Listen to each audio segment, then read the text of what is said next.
Hi everyone, my name is Nathan Swarzov. I'm the marketing manager at the Draft Horse.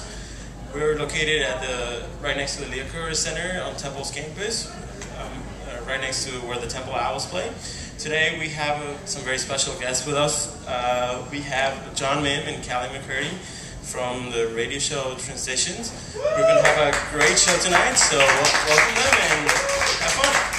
Hey guys, welcome to our second broadcast of Transitions. We're so excited to be at the Draft Horse tonight on this beautiful Thursday evening. We have a lot in store for you tonight. I'm Callie McCurdy. And I'm John Mim. Thanks for coming out. We get a round of applause once again for the Draft Horse for Transitions. Guys, my name is Dan Schmidt. I am your current events correspondent here at Transitions, and we've got a pretty special segment for you here today. For the first time in 30 years, Senator Arlen Specter will not be returning to his seat in the Senate. The former Philadelphia District Attorney lost the Democratic primary to 7th District Representative Joe Sestak. Sestak will face Republican challenger Pat Toomey in the upcoming general election.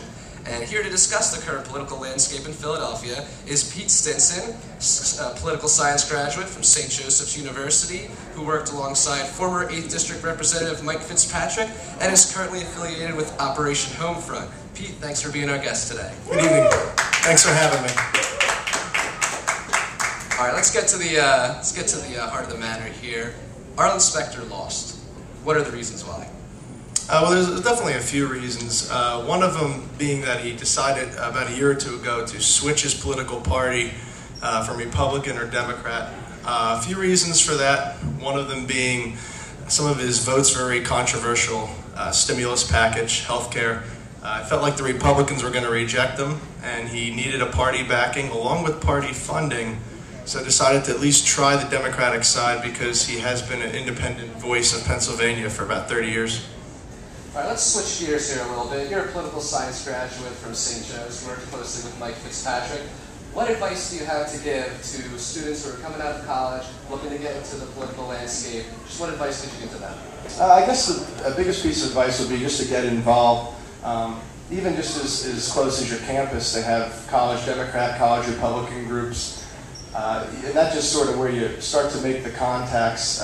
Another piece of advice I'd say would be try to get involved on your home front. If you can establish some roots in whatever political affiliations you have in your hometown, you get to know some people through the grapevine. If you want to check us out online, go to TransitionsRadio.com. You can see wonderful video clips, photos, listen to our podcasts, learn about the cast and crew, and learn all you ever wanted to learn about Transitions Radio. So check us out at TransitionsRadio.com. Also on Facebook, the Transitions Radio Jumpstart This Productions Facebook website, and on Twitter, Transitions Radio.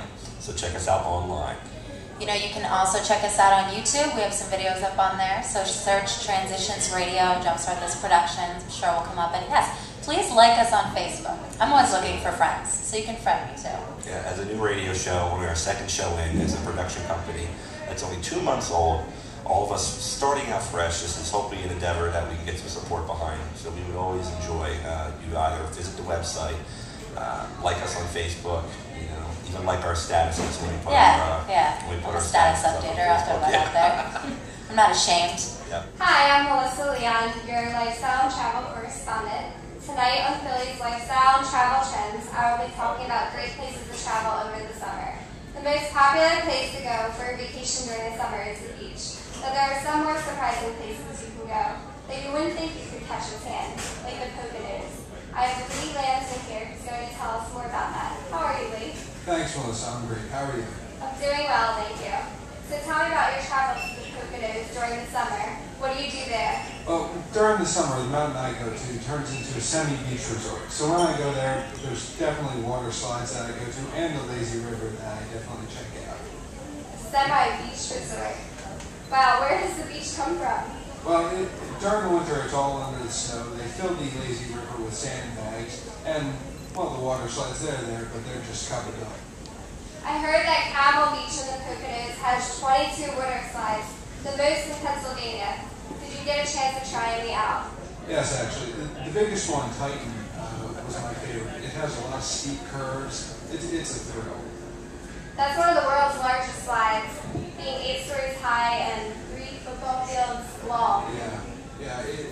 It's mainly a family slide. It's a big tube with 5 people on it. So you go down and you just have a lot of fun with your family. They got rid of my other favorite ride, the Alpine slide. It was literally a slide that went from the top of the mountain to the bottom. Had no water, but it was just a concrete tube with a sled with wheels. I used to race down there with my dad and grandfather all the time. That sounds more fun than skiing. Why'd they get rid of it? Well, it was really dangerous. One time, my dad and grandfather raced down and they lost control and skidded for about 50 feet on the concrete. They went into the ski patrol where my grandfather worked. They took one look at them both bleeding and said, "Fix it yourself." Although they said it in jest because my grandfather works with them.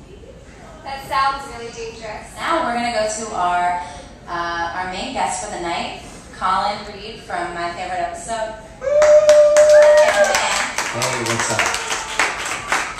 And a big thanks to Colin for joining us tonight. He's actually getting ready to take off to Minneapolis, Minnesota to help co-write an album. Is that right? That is correct.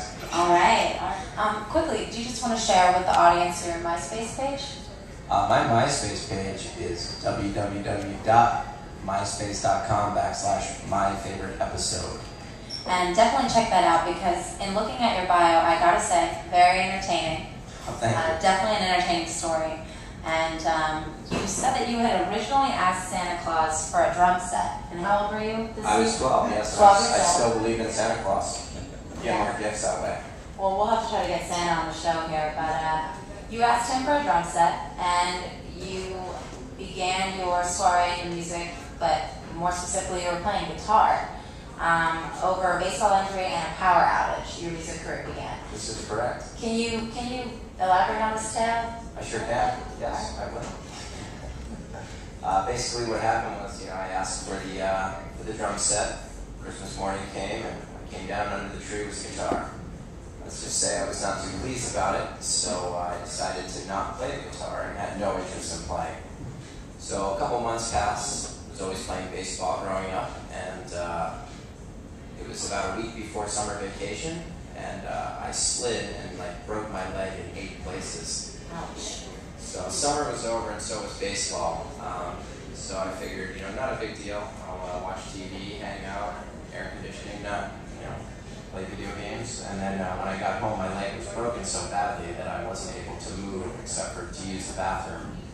And then we had a huge storm come through and knocked the power out, and I had no electricity, no TV, nothing. So I asked my parents to bring me the guitar, and I picked it up and I fell in love with it and played it for 12 hours a day, probably even longer, and just completely fell in love with music and everything. And I've played every day probably since.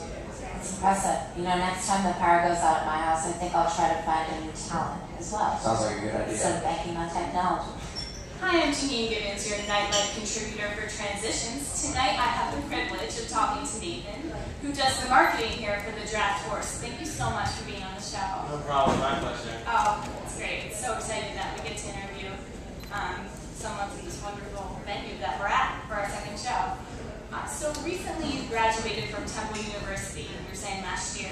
Yeah, I graduated in 2009. Okay, so how has that whole process been for you after graduating?